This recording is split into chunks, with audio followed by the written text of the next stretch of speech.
비례득표를 노려 당을 쪼개고 이름에 비례를 붙이는 위성정당이 정당법 위반이라는 선관위의 결정이 어제 나왔습니다. 자유한국당은 선관위가 정권의 뜻대로 결정하는 하수인이 됐다며 반발하고 있는데요. 팩트와이에서 따져봤습니다. 이정미 기자입니다.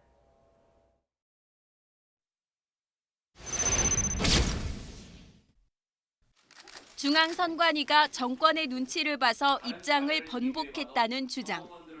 비례정당을 만들 수밖에 없다라고 말했을 때는 아무 문제가 없다고 했습니다.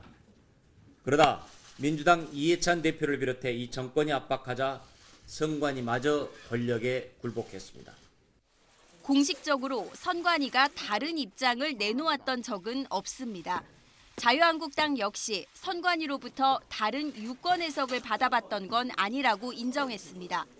하지만 비례를 붙인 정당들의 창당준비위원회 신청을 선관위가 고민 없이 받아들였다는 점에서 논란의 여지가 있습니다. 창당준비위원회 결성은 신고사항이라 명확히 형식적 요건을 구비하지 않은 경우 외에는 신고 필증을 교부하고 있습니다.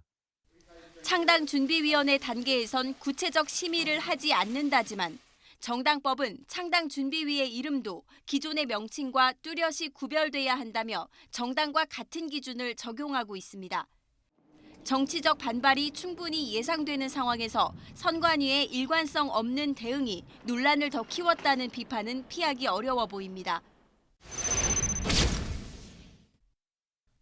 유사 명칭의 당사자가 반대하지 않으면 문제가 없다는 자유한국당 박완수 사무총장의 주장. 하지만 정당의 유사 명칭을 금지한 건 정당을 보호하기 위해서가 아닙니다. 기존의 정당이 그 명칭에 찬성한다 하더라도 기존의 정당의 이익을 보호한다기보다는 유권자들이 두 정당을 혼동하지 않도록 이 정당법은 그런 명칭을 사용하지 못하도록 한 것이니까 유권자가 헷갈린다면 사용할 수 없다는 취지인데 이 원칙은 민주당에 다른 의미 있는 단어가 붙으면 괜찮지만 새로운 신자만 붙은 당명은 유권자를 헷갈리게 한다며 금지했던 과거 판단들과도 일치합니다.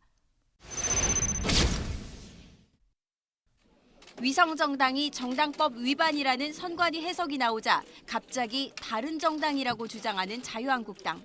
이게 비례한국당과 또 자유한국당은 별개의 정당이기 때문에 저희 한국당이 나서서 불복 소송을 하는 것은 조금 같은 건물을 사무소로 신고한 점을 차치하고라도 다른 정당이라기엔 발목을 잡을 과거 발언들이 너무 많습니다.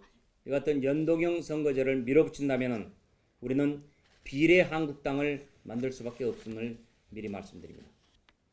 YTN 이정미입니다.